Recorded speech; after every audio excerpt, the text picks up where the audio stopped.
But I want to bring this up really quickly because I got a lot of pushback on last week as well as this weekend in my assertion that Deion Sanders can't coach. And I want to go deeper on that. So Deion Sanders is one of the best athletes of all time. He's one of the best defensive players of all time. He knows his football. He knows way more football than me. But I like to look at the analyzation of the game. I'm a writer, so I like to look at the story and pull from different things. Deion Sanders is an amazing recruiter. And I think that that is why he was so dominant at an HBCU level, because we do have a talent disparity. Not a huge one, because we have a lot of great skill players. But then the transfer portal has helped us out. But once integration happened, you did see a dearth of talent that would have been at HBCUs and that were at HBCUs in the 1940s, 50s, and 60s.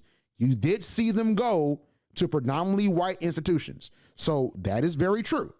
But we still have had great players. Steve McNair came after integration. To be honest, Walter Payton came after integration. Jerry Rice came after integration.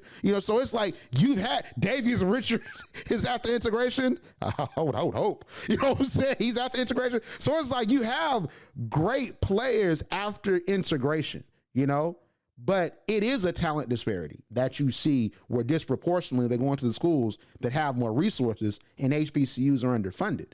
That was the allure of Deion Sanders. He was able to get players that would have gone to schools with more resources to come to Jackson State and play for him because they valued his knowledge and having been a part of that primetime experience. But where Deion Sanders faltered is that I feel as if he didn't really know, number one, how to build a winning team, because an abundance of skilled players works in the SWAC. Like I said, it doesn't work anywhere else like that. They've struggled against more physical teams, such as a Campbell, Alabama State. Don't look at the box score. Don't look at the final score. Look at the game, because Alabama State was contending with them and they were being more physical. The he ain't SWAC comments and the quote unquote shove. Yeah, that's what people talked about, but watch the game. Those boys were playing like the coach was like, they playing with our name. Go out there and show them what's up. And Alabama State played them outside of North Carolina Central and maybe Campbell, probably the best of the year. And I know Alcorn played them well too. But Alabama State was physical with them, and we saw the results. And we saw teams get physical with them. But the SWAC is a finesse league, and they struggled against those more physical teams. And with Deion Sanders knowing that and saying what he said at the SWAC Media Day about playing Alabama, and, you got to have the boys on the front. Why haven't you addressed that? And also, why haven't you played teams out of conference, outside of Campbell and Tennessee State, where you could test out that offensive line and say, hey, how can you protect? What can I do? Because they didn't play a lot of, games out of conference, So that's one thing. In the Pac-12, he can't do that. So that's one of the reasons why I say he's a bad coach. Great recruiter, but who are you recruiting? And are you really adept at building a team? And here's the thing about development. I don't think that Deion Sanders is really developing these players. And people will say, well, Randall, Aubrey Miller is going to get drafted. He is going to get drafted. And he is a really good player. If you saw the Coach Prime documentary season 1, Aubrey Miller was close to being off that team. And then Deion Sanders, they went and talked to him. They got him right. And now Aubrey Miller's going to end up being in the NFL. But Aubrey Miller is a really good player. And he was good before Deion Sanders. And I know that's hard to fathom. People were good before Deion Sanders. What? Like, are you for real? Yeah, he was. He was a 4-star prospect by 24/7 Sports. And a 3-star prospect by ESPN and other metrics, they rated him 3-star. He was a part of an undefeated high school team, Whitehaven High School. They went 15-0. And he was integral to winning the Class 6A state championship in 2016. That ain't a scrub. It's not like Deion Sanders brought me out there and made me a star offensive linebacker. That would take some work and some God. Okay, I can't do it. You know what I'm saying? He got someone that's a guy. You know what I'm saying? This guy it was good. So yeah, he developed him. And how did he develop him? Culture. Said no, you can't win like this, son. You have to get out there and actually do your schoolwork. come on time or she's not going to be on the team. And Aubrey Miller stepped up to the challenge. He listened. Deion Sanders created a great man, created and produced a great professional and made him a better man. And he's going to be a great professional in the league, just like James Houston IV. But as far as player development, James Houston had talent. That's why Coach Oliver was so great for North Carolina Central. He developed his talent. That's why Coach Buddy Pugh was great at South Carolina State and is great. He developed his talent. That's what made Eddie G. Robinson so great. He had 200 professional players. He developed his talent. That's what made W.C. Gordon and Jake Gaither and Pete Richardson and all these folks you can mention. Doug Porter at Fort Valley. I got to add Fort Valley in. Doug Porter at Fort Valley. I got to add Fort Valley in. They knew how to develop talent. They didn't have a transfer portal. They were going against Georgia and LSU and Alabama for really great players. They had to deal with that. Coach Broadway at A&T. He turned around A&T. A&T had a 1-11 season, and then they won 3 straight Celebration Bowls, and Coach Broadway built that. He developed a culture, but developed his players and knew how to build a team. Deion Sanders has not proven that he can do that. And so it's like, oh, it's so absurd. Well, you don't know sports, Randall. Oh, you don't know sports. Deion Sanders can coach. He hasn't proven he can't win without skilled players. He didn't win against South Carolina State. Oh, y'all swear, they're the underdogs. Oh, Jackson State's so much better. Why ain't win? Why didn't he win? He lost against a team that went like 4-6 in the Sun Belt in the University of Louisiana Monroe. Jackson State by every metric was better than them. His first full season. You got Shador down there. You got James Houston. James Houston got ejected, and they didn't win. So he hasn't proven that. And then you can say, well, Randall, he don't call the plays. He has offensive coordinator, Brett Bartolone. There's Dennis Thurman. That's defensive coordinator. But the head coach sets the tone, and they make those calls. Do we go for it on 4th and 1? Do we go for a 2-point conversion? Are we going to call heads or tails? Like, they set the tone, and they can overrule the coordinators. Honestly, I told my dad this, and people are going to take this the wrong way, but I don't care. At this point, I don't care. My birthday is in 6 days. I don't care. Well, 5 days, I think. I don't care. So I'm just going to be real. Because I got Christmas energy right now. Every time they panned to Deion Sanders, which was a lot of times, his headset was up. And they did a split screen already. I know you probably saw it, where they had Coach Oliver at the end, and you had Deion Sanders. Deion Sanders folding his arms, just looking, headset up. Coach Oliver talking in the headset, talking. He has his clipboard, talking. That's all I got to see. And I was talking about that. Deion Sanders can't coach. My dad was, I don't know about that, Randall. He saw it. He saw exactly what I was saying. Why aren't you engaged? Why aren't you involved? You trust your coordinators that much where you're not going to get in a little bit? And I get trying to pep your players up, all the different stuff, but what is the game plan? So in summation, that's why I say that he cannot coach. And for all y'all, Randall's sports takes are getting worse and worse every day. So you're gonna tell me about HBCU football. When I sat there and watched D2 football, I sat there and watched Jackson State and North Carolina Central and South Carolina State on those crappy ESPN Plus streams. That's what you're going to tell me? You going to tell me I don't know HBCU football? That's what you're going to tell me? You're going to tell me that you're going to sit here and talk more HBCU football than Randall and Ariel? Like, come on, man. Like these folks are playing with me. He gets out-coached all the time. Out-coached by Buddy Pugh.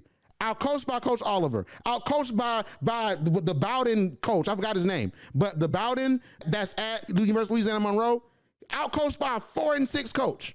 So you're telling me that Caleb Williams goes to USC.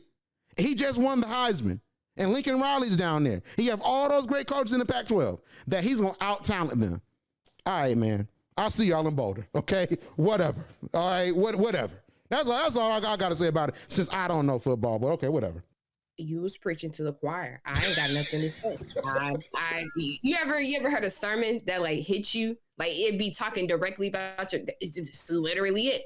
And listen, you got more heat because you personally publicly, put your opinion out there. I haven't said nothing because the last time I said something on my Twitter, I was just like, sir, please don't Don't come for me. Instagram is where I actually keep my heat, and in this podcast where I keep my heat. But you ain't said nothing. You ain't said nothing to me. It's evident and it's very blatant. Actually, if you're a true Deion Sanders fan, if you're a true Jackson State fan, and you just looked at the past two seasons, 2.5, whatever, if you want to count one of those years, and you actually look at him and you actually see his character, and you actually see what he posts and what he does, there has been nothing there that could literally tell you that Deion Sanders knows how to coach a football team. Definitely. Besides building up, you basically said it, and what we've been saying, besides producing a culture and besides getting exposure, and it was blatantly written in that Colorado press release that we love that Coach Deion Sanders is going to bring culture and a presence there to their team. It said nothing about his ability to develop players. It said nothing about his coaching record. It said nothing about how good he is in these types of situations, especially the one in North Carolina Central. It said nothing about that. It may have said something about the talent that he's bringing and his recruitment. And it probably said a little bit of something about his coaches. But him personally himself, he was not hired for that.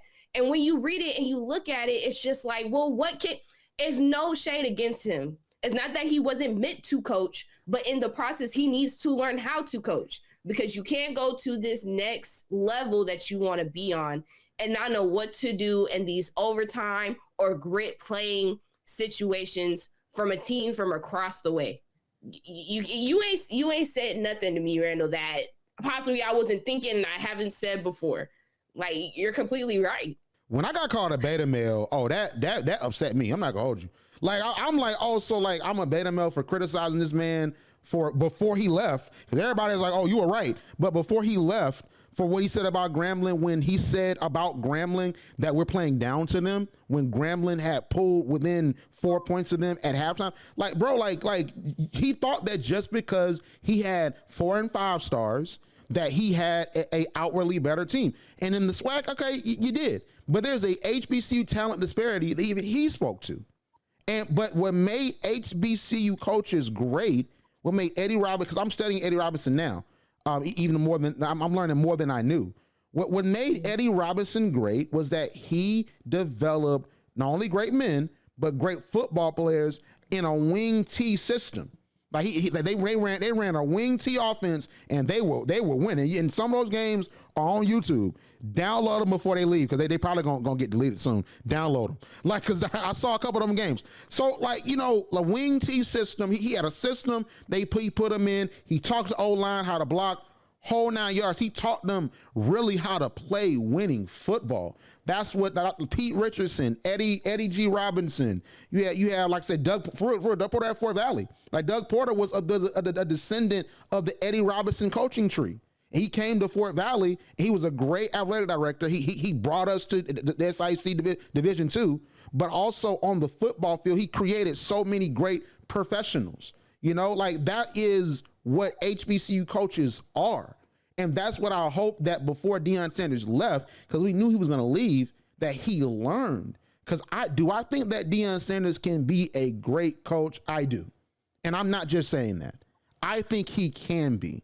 Like I said before, earlier in the episode, I said that I feel like Jackson State for 2 years dealt with the 2011 Miami Heat curse, where they found out I can't outskill everybody. I can't out-talent everybody. I got to actually beat these teams, because some of these teams might be better built or built to stop what we do great. I feel as if Deion Sanders can have that epiphany that LeBron had and realize, I'm doing it the wrong way. This is what I need to do. And maybe him winning the Pac-12 championship and taking the team to a bowl game, maybe that's what happens next year. Maybe he overcomes what we're saying. But it's all he has to do. Recruiting is very key. It's very integral to building a good college team. And there's a dearth of talent out there. But he has to get down there, and he has a lot of great coaches around him. Coach Dancy, he took from Valley. You have, Coach Taggart that was at Florida. He was at a Power 5 school. He has a lot of great coaches down there. And I think that he can be better. And I honestly do not think that he's going to be bad at Colorado. I don't think that at all. I think that he's going to have a rough first season, and then I think he's going to have great years consecutively. And I think that especially once USC and UCLA leave, I think that Colorado is going to be like, they're going to be like that. It's going to be Utah and Colorado. Like, they're going to be going tit for tat back and forth. But in general, I just think that as of right now, he is not a good coach, and we're not wrong for saying that. And he ain't gonna listen to us. He don't care about what we think. Like, what? Why would he? I don't care what we think. But he has to look deep within himself and say, there's a reason why I lost these 2 bowl games. And it's not because we let our foot off the gas. Not like we let our foot off the gas, or we didn't play to our best. No, that's not the reason why, sir. That's not the reason why. Because you can play those games with a 6-5 South Carolina State. Y'all can play them games. Even though South Carolina State was good too, their out-of-conference record made their record look a little bit worse because they were playing like Auburn. You know what I'm saying? They were playing like Power 5 teams. You know what I'm saying? You can say, oh, they're 6-5. North Carolina Central was 9-2 going to the game, and I think they finished 10-2. And they beat ranked opponents. They had a barn burner against Tennessee Tech that they won. They soundly beat a ranked New Hampshire team. They beat a ranked number 5 FCS ranked Jackson State team. So you can't say, oh, they're 6. No, they were good. They were good. They had several players that had all MEAC honors. They basically were equal in every metric to Jackson State. So you can't play with North Carolina Central like that. That's all I'm saying. I just don't like and another thing too I will say is that I don't understand why we can't have intelligent discourse and understand that our discourse is intelligent. Whereas, like, I'm not saying, oh, he can't coach because of this and that. I can tell you why. And I don't have to be demonstrative. I don't have to cuss. I don't have to say, oh, he sucks. No, I don't have to do that. We can't have intelligent discussion. I'm just wrong. We're just wrong. You know, like that. That was my problem with the whole entire Deion Sanders experience. Is that a lot of folks came in asserting that they were better than everybody else because, oh, well, you're hating on Deion Sanders because of what he's doing. Why am I hating? Why would I hate on Jackson State when I want Jackson State to be amazing? When I want North Carolina A&T to be amazing? I want Fort Valley to be amazing. Why would I, of all people, the owner of HBCU Pulse, hate on Deion Sanders? And then you want to keep it a buck? We benefited. The number one video in HBC Pulse history is Deion Sanders telling his players, which is culture, don't go to class without taking a shower. Don't go to class with slides on. Don't go to class with white beaters on. That got, I think, 2.6 million views, might get 3. And then that was a short, and that helped us build a lot of our subscriber base along with our videos Ariana and I have been doing, the news videos, other stuff like that. We grew our brand under Deion Sanders. You know what I'm saying? Like in this time, you know? So I do want to see him win. And I'm a root for him in Colorado. I am. Not all the time, though. not all the time. I'm not root all the time. Like what you hear? Yeah. Subscribe to HBCU Pulse Radio on Apple Podcasts, Spotify, or wherever you get your podcasts. Also, head to HBCUPulse.com to stay up to date on what's going on in the HBCU community. Thank you for listening to HBCU Pulse Radio.